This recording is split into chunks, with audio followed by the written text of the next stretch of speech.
Feel नहीं कर रहा होगा उस वक्त भाई, युवा Bihari, the whole country and of course because 2.2 million views Chirag Paswan के उस वीडियो पे जो आपने डाला एक्स पर, और 11,000 रिट्वीट्स। मतलब किसी भी कैबिनेट मिनिस्टर को इतना, किसी भी कैबिनेट मिनिस्टर को इतना प्यार नहीं मिला जितना आपको मिला। आप में ऐसा क्या खास है चिराग?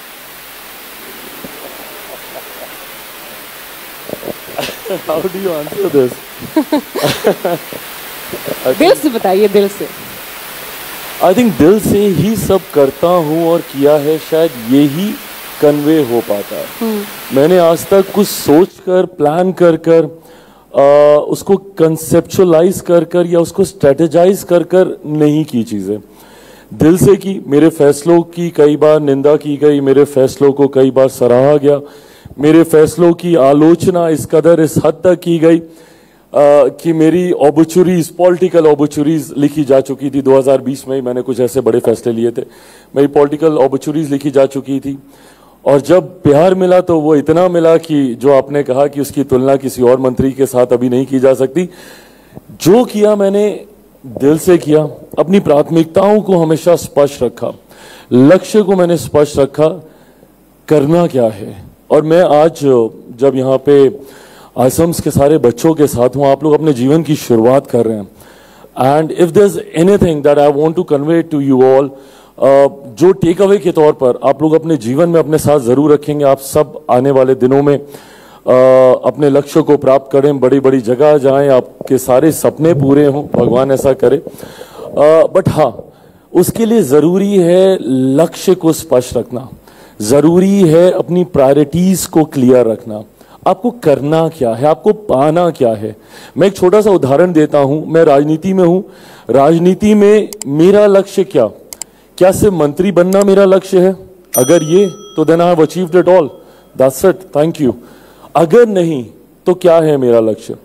राजनीति में मेरा लक्ष्य कतई मंत्री बनना, सांसद बनना कभी नहीं रहा। मैं एक ऐसे परिवार से आता हूं जहां बचपन से इन अ वे मैंने ताने ही सुने, ये मंत्री का बेटा, मंत्री का बेटा, मंत्री का बेटा।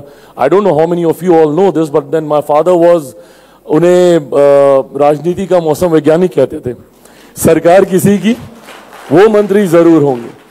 तो ऐसे में ये सारी चीजें मैंने अपने घर परिवार में ही मैंने देखी। तो मेरे लिए मंत्री बनना या मंत्री पद को हासिल करना कभी लक्ष्यों में रहा ही नहीं है। मेरे लिए लक्ष्य हमेशा रहा कि मैं जिस राज्य से आता हूं, बिहारी हूं, बिहार को आगे बढ़ाना, बिहार को विकसित राज्यों की श्रेणी में लेकर आना, बिहारी होने पर गर्व होना, बिहार शब्द को जो अब गाली बना दिया गया है, इन सारी सोच के साथ मैंने आगे बढ़ने का मैंने फैसला किया। 2020 में मेरे पास ये मौका था, आशा जी, अगर मैं चाहता तो मैं मंत्री 2020 में ही बन सकता था। मेरे लिए बहुत आसान था, मुझे सिर्फ नतमस्तक होना था, कुछ एडजस्टमेंट्स करने थे, कुछ कॉम्प्रोमाइजेस करने थे, और उसके तुरंत बाद मेरे विधायक भी बिहार के चुनाव में जीतते, मैं मंत्री भी बनता। बट वो मेरा लक्ष्य ही नहीं था। तो ऐसे में जो सवाल आपने किया, सॉरी मैंने इसको बहुत डाइवर्ट किया, बट क्यों लोग पसंद करते हैं वो इसलिए क्योंकि मुझे लगता है कि मैं अपने लक्ष्य को लेकर स्पष्ट हूं, सोच को लेकर स्पष्ट हूं, और जो निर्णय लेता हूं, जो फैसले लेता हूं, उसको दिल से लेता हूं। और मुझे लगता है जब आप दिल से फैसले लेते हैं तो वो एक कनेक्ट बनता है, एक दिल का दूसरे दिल से, और मुझे लगता है यही कनेक्ट मेरे लोगों के साथ बना। सच में Want to believe that? सच में इस बात पर बिलीव है, सिर्फ यही है या चिराग में कुछ खास है? अच्छा चिराग, ये बताइए, उसके बाद आपको उस तरीके से देखे जाने के बाद, अच्छा बताइए, तय किया था कि क्या पहन के जाना है? सोचा था, बड़ा सोचा होगा आपने? नहीं, बड़ा नहीं सोचा, सिंपल थी ये सोच। मैं बहुत ज्यादा सूट वगैरह पहनता नहीं हूँ, और अभी मैं मैम को मैं यही बोल रहा था कि आपने मुझे एकदम मेरी मनपसंदा चीज दे दी। बहुत जल्द 1-2 महीने के बाद आप मुझे वो शॉल उड़ता हुआ देखेंगे। तो मैं सर्दियों में भी अक्सर शॉल में ही मैं रहता हूँ। बट हाँ, मेरी मॉम की इच्छा थी, पापा ने अक्सर बंद गला पहनकर शपथ ली हैं, तो वो पापा की उस छवि को मुझ में देखना चाहती थी, तो इसलिए उनकी ये इच्छा थी कि मैं उस बंद गले में मैं शपथ लूं। तो बस यही सोचती। वो पापा की छवि देख रही थी, हम तो दूल्हे राजा की छवि देख रहे थे। बड़े रिश्ते आए होंगे, झूठ मत बोलिएगा चिराग, यहाँ इस मंच पे इतना तो बता दे, बड़े रिश्ते आए होंगे उसके बाद तो। अरे प्रभु नहीं।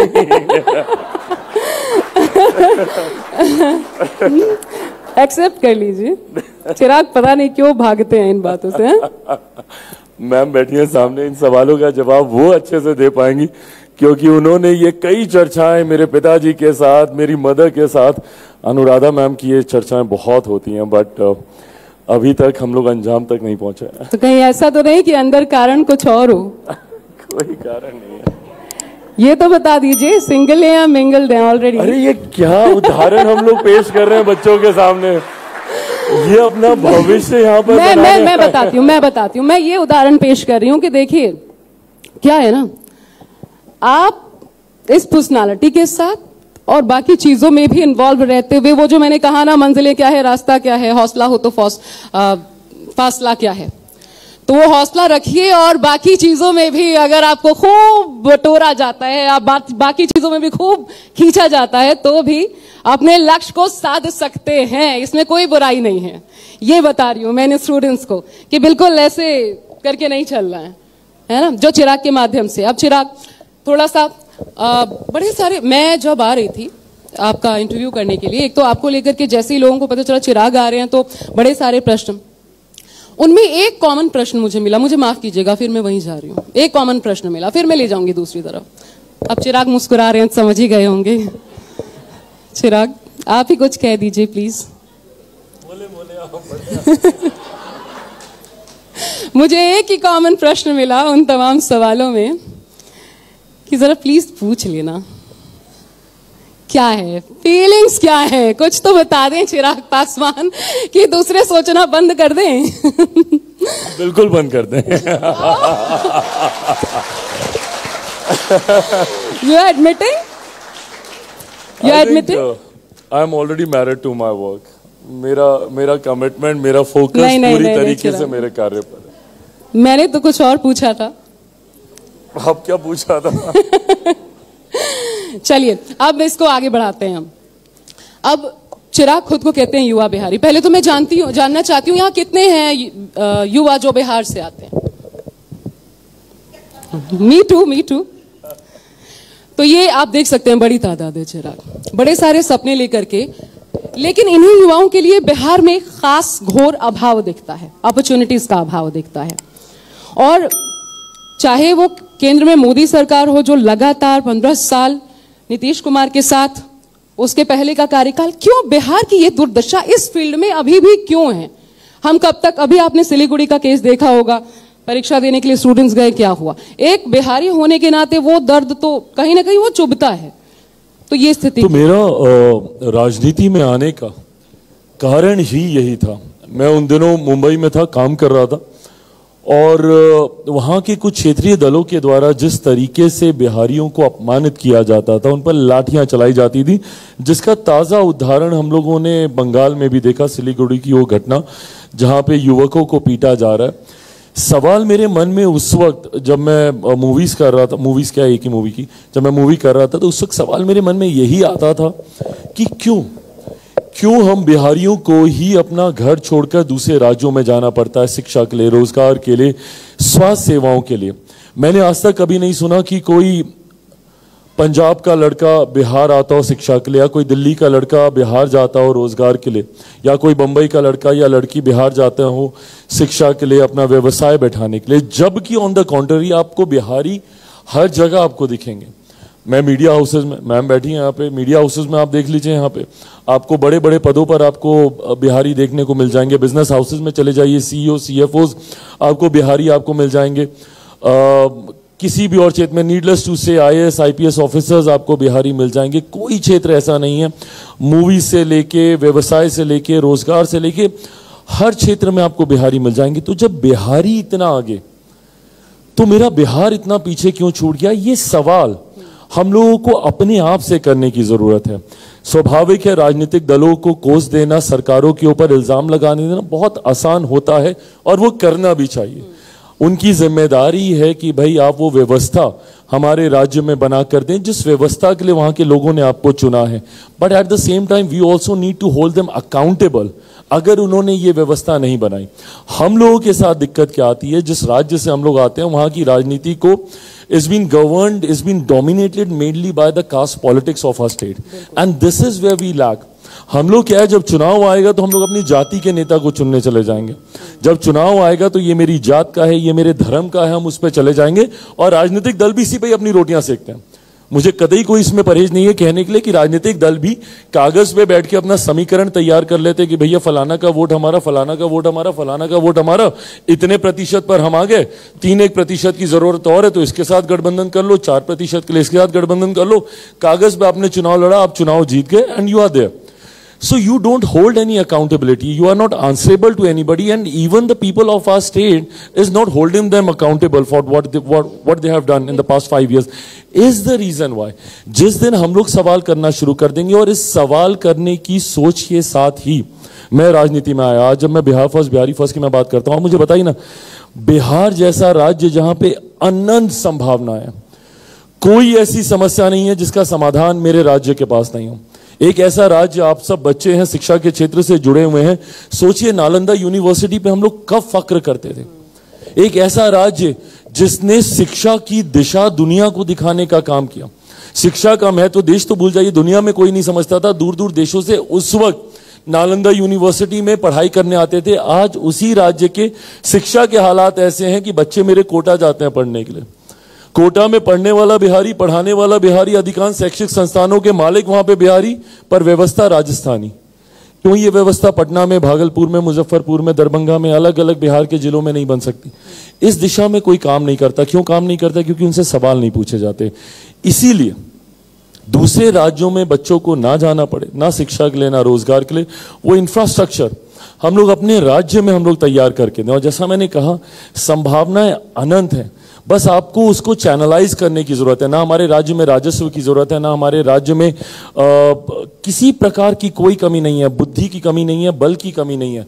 यही बुद्धि, यही बल, as labor we go to different states, as entrepreneurs we go to different states, as brains we go to, brain drain होता है, हम लोग दूसरे राज्यों में जाते हैं। तो हमारे पास कमी किसी चीज की नहीं है, बस उसको चैनलाइज करने की जरूरत है, जिस सोच के साथ में आगे बढ़ने का काम कर। तो आपने जैसा कहा, इस समस्या की जड़ में कहीं ना कहीं एक वो जो कास्ट सिस्टम है, वो बैरियर है, वो नजर आता है। तो फिर चिराग पासवान जातीय जनगणना को कैसे समर्थन करते हैं? क्योंकि कभी ये जातीय जनगणना आने से पहले कभी हमने मुसहर और यादव याद दिलाते नेताओं को तो कम से कम नहीं देखा। नहीं, बिल्कुल, और आपने बिल्कुल सही कहा। देखिए, ये बात जहां ये बहुत खूबसूरत दृश्य है जिसकी मैं कल्पना करता हूं, जहां पे जातीयता नहीं है, जहां पे सांप्रदायिकता नहीं है, बिना कम्युनलिज्म के सेक्युलर सोच के साथ हम लोग आगे बढ़े। ये एक ऐसी आइडियल सिचुएशन है जिसकी कल्पना मेरे नेता ने की थी, मेरे पिता ने की थी, मेरे पिता ने जिनको अपना नेता माना, बाबा साहब, उन्होंने की थी। इन तमाम नेताओं ने ऐसे समाज, ऐसे देश की कल्पना की थी। But at the same time we need to understand, we need to accept the hard reality also of our nation, जो कि हकीकत है।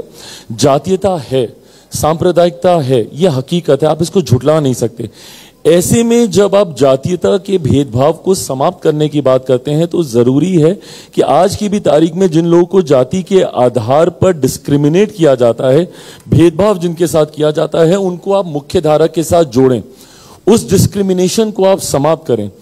नो मैटर मैं कितना बोल लूं कि भाई मैं जातीयता में मैं विश्वास नहीं करता, बट हकीकत है आज भी एक दलित युवक को घोड़ी पे चढ़ने से रोका जाता है। उदाहरण मेरे ही राज्य के हैं, जहां पे मुख्यमंत्री मंदिर में चले जाते हैं तो मंदिर को गंगा जल से धुलवाया जाता है। मैं जिस राज्य में बैठा आपके साथ बातचीत कर रहा हूं, इस राज्य के भी पूर्व मुख्यमंत्री के साथ इसी तरीके की घटना घटी है। एक आईपीएस ऑफिसर को आज भी अपनी बारात निकालने के लिए सिक्योरिटी डिमांड करनी पड़ती है। सो एट द सेम टाइम जहां पे हम लोग उस दिन की कल्पना करते हैं, वहीं पे जब तक ये है, जरूरी है उन जातियों को मुख्य धारा के साथ जोड़ने की जिन जातियों ने इन तरीके के भेदभाव को झेला। अब आप उनको कैसे जोड़ेंगे? आप उनके लिए स्कीम्स लाते हैं, आप उनके लिए योजनाएं लाते हैं, आप उनको अपलिफ्ट करने का काम करते हैं। बट जब आप योजनाएं बनाते हैं भारत के संघीय ढांचे में, जहां पे राज्य सरकार, केंद्र सरकारें दोनों योजनाएं बनाती हैं, जरूरी है कि उनके पास आंकड़े तो हों कि उसकी आबादी कितनी है। भले वो राज्य सरकारों के पास हो, केंद्र सरकारों के पास हो, ताकि उसके अनुपात में राशि आवंटित की जाए, उन योजनाओं का निर्माण उस आबादी के हिसाब से किया जा सके। That's why when you said, मैं भी इस बात का पक्षधर हूं। मैंने हमेशा कहा कि जातीय जनगणना हो, सरकारों के पास वो आंकड़े हो, कई बार न्यायालय भी आंकड़े मांगता है, बट उसको सार्वजनिक नहीं किया जाना चाहिए। मैं कतई पक्षधर नहीं हूं। मेरे राज्य में हुआ है, वहां पर दिक्कत यही है, बिल्कुल भेदभाव और बढ़ता है। पहले तो हम लोग जाति वाले थे, अब हम लोग प्रतिशत वाले हो गए कि आप तो 1.5% वाले हो, आप 3% वाले हो, हम तो भाई 12% वाले, हम तो 16% वाले। ये भेदभाव और बढ़ता है, तो इसीलिए ये आंकड़े सरकारों के पास होने चाहिए, सार्वजनिक नहीं करने चाहिए। मैं इसका पक्षधर नहीं। अच्छा, तो आप एससी समुदाय से आते हैं, अभी क्रीमी लेयर का फॉर्मूला आया, आपकी सरकार ने उसको सुप्रीम कोर्ट के निर्देशों को नजरअंदाज कर दिया। आप मोदी जी के भक्त, आप हनुमान बताते हैं उनको खुद को, तो जो चीज बेहतरी के लिए है उस पर आपने आवाज नहीं उठाई, उससे आपने नहीं कहा कि नहीं सरकार को ये करना चाहिए, क्योंकि एक लेवल के बाद जिनको जरूरत नहीं है वो अगर खुद आगे नहीं आ रहे हैं क्रीमी लेयर वाले, तो सरकार को कम से कम इस पर सुप्रीम कोर्ट के निर्देशों का पालन करना चाहिए। लेकिन चिराग पासवान वहां बोलते हैं जब नेम प्लेट लगाने की बात आती है, चिराग पासवान बुलडोजर को लेकर के बोलते हैं, लेकिन चिराग पासवान वहां नहीं बोलते हैं। नहीं, मैंने वहां पे भी मैंने बोला, और मैंने इसके खिलाफ में बोला। जो आप कहती हैं कि जो मैं बोलूं, मैंने उसके विपरीत मैंने बोला।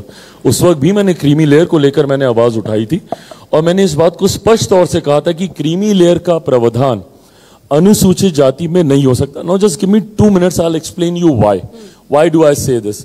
ये प्रावधान बाकी के जिनको आरक्षण का लाभ मिलता है वहां पर है, पिछड़ा वर्ग में इस तरीके के प्रावधानों का आप जिक्र कर सकते हैं।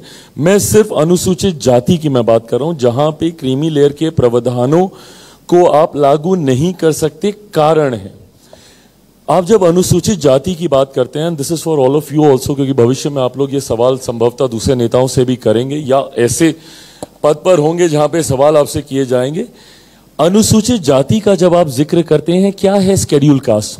मैं एक तरफ जहां मैं बोलता हूं जात पात में मैं नहीं मानता, बट हाँ, कुछ ऐसी जातियां हैं जिनको हमारे संविधान ने ही शेड्यूल किया है और उनको लिस्ट किया है और उनको अनुसूचित जाति कहा जाता है, शेड्यूल कास्ट कहा जाता है। ये वो जातियां हैं जो कि समय के अलग अलग कालखंड में भेदभाव का शिकार रही हैं, और ये भेदभाव उनके साथ शैक्षणिक आधार पर नहीं हुआ, ये भेदभाव उनके साथ आर्थिक आधार पर नहीं हुआ, ये भेदभाव उनके साथ छुआछूत के आधार पर हुआ। इनके पीछे का कारण सिर्फ और सिर्फ अनटचेबिलिटी रही है।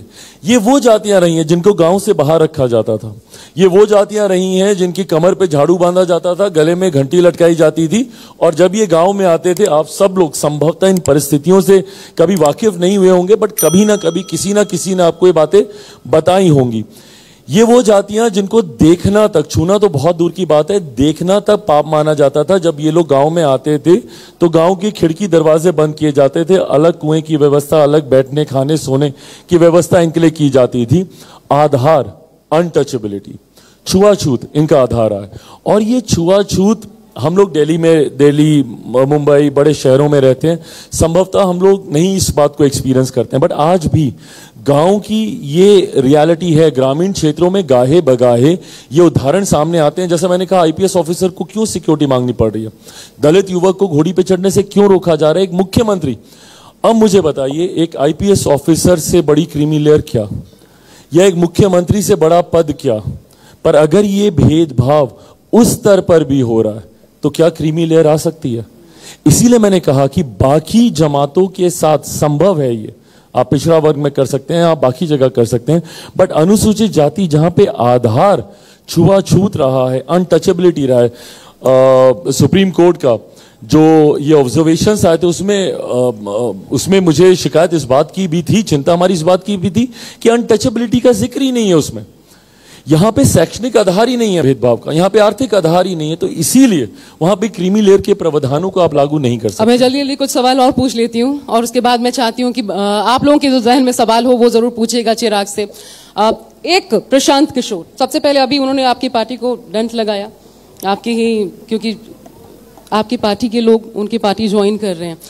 अब आप किस तरीके से देखते हैं एक युवा के तौर पर, जब वो कहते हैं कि अगर उनकी सरकार आई तुरंत शराबबंदी को वो खत्म कर देंगे, शराबबंदी को, इसे आप कैसा मानते हैं बिहार के लिए? मैं इस तरीके के जितने विषय हैं जिसमें शराबबंदी आती है, जिसमें जनसंख्या नियंत्रण आता है, ये तमाम विषय ऐसे हैं जो जागरूकता को इनका आधार बनाया जाना चाहिए।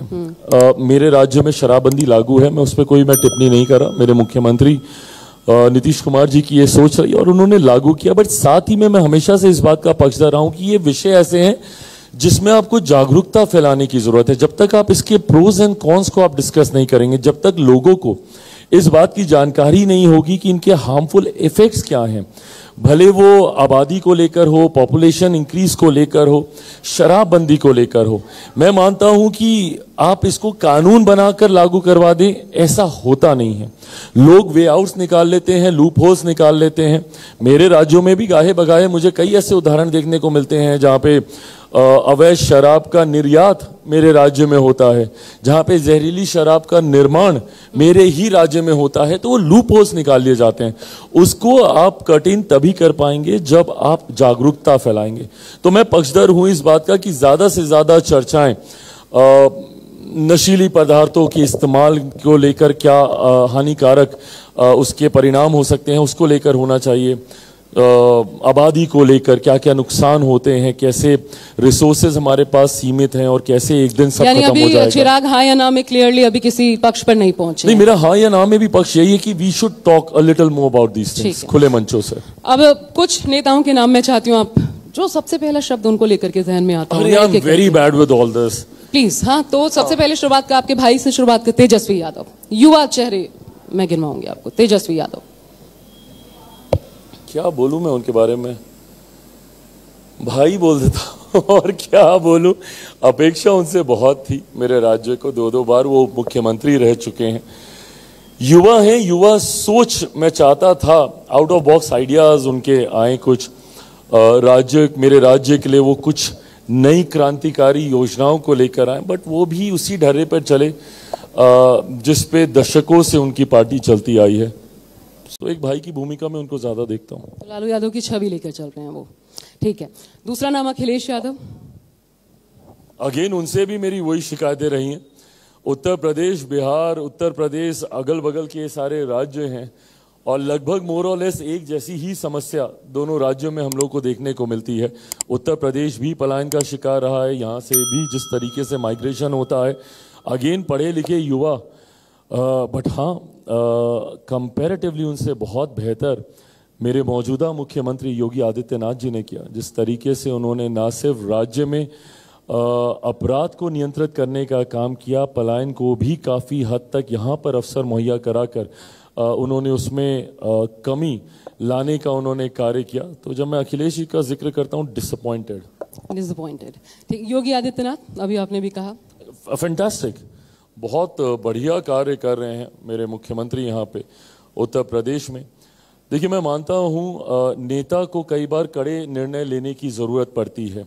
आपकी सहमति असहमति, मेरी भी कई बार कई विषयों पर असहमति रही है और मैंने खुलकर नेम प्लेट का आप ही ने जिक्र किया, ये बातें मैंने उनके समक्ष मैंने रखने का काम भी किया है। बट हाँ, जब आपको किसी भी राज्य को विपरीत परिस्थितियों में आगे लेकर जाने की जरूरत पड़ती है तो ऐसे में कड़े फैसले लेने पड़ते हैं, जिसमें मेरे मुख्यमंत्री उत्तर प्रदेश के कभी हिचकिचाए नहीं है। प्रियंका गांधी, आई सी पोटेंशियल इन हर। उनमें मुझे लगता है कि वो सामर्थ्य है अपने दल को, देश का मुझे पता नहीं, पर अपने दल को आगे लेके जाने का। ठीक है, अब मैं चाहती हूँ हम ये प्लेटफॉर्म ओपन कर दें, आप लोगों में से जो भी सवाल पूछने चाहते हैं एक एक करके। सबसे पहले कौन जी? नमस्कार सर, सबसे पहले जय श्री राम। राज द्विवेदी। जय श्री राम। सर, मेरा सवाल जो आपसे आता है कि आप अभिनेता भी रहे और अभी आप राजनेता भी हैं, तो मेरे जहन में एक सवाल आता है कि आप मल्टीटास्किंग के लिए अपने आप को किस तरह से प्रिपेयर करते हैं? भाई, पहली बात तो मैं अगर मल्टीटास्क कर पाता तो मेरी अभिनेता की भी छवि अच्छी होती। आज तारीफ से मेरे राजनेता होने को नहीं करनी पड़ती, 2 अच्छे शब्द मेरी मूवी को भी लेकर बोल दिए जाते, बट किसी ने नहीं बोले हैं।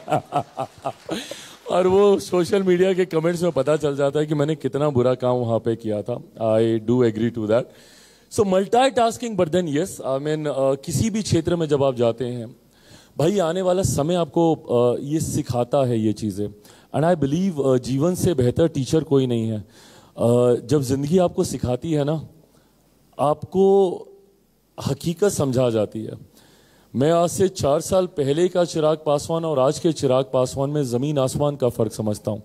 जबकि मैं 4 साल पहले वाले चिराग पासवान को भी काफी सफल और काफ़ी मेहनती मानता था। बट मेरे पिता के निधन के बाद जिस तरीके से मुझे ज़िंदगी ने सिखाना शुरू किया और जिस तरीके से मुझे ज़मीन पर धोबी पटक दे दे के जब मुझे सिखाना शुरू किया, तब आपको पता चलता है कि आपको हर परिस्थिति के लिए आपको तैयार रहना पड़ता है। आपके पास बहाने नहीं हो सकते जीवन में। आपको पारिवारिक संघर्ष भी करना होगा, आपको अपने कार्यों का संघर्ष भी करना होगा, आपको मानसिक संघर्ष भी करना होगा, आपको शारीरिक संघर्ष भी आपको करना होगा, और हर चीज में आपको अपने आप को सही साबित निरंतरता में करते रहना होगा। Eventually a day will come in your life which I am going through after my father.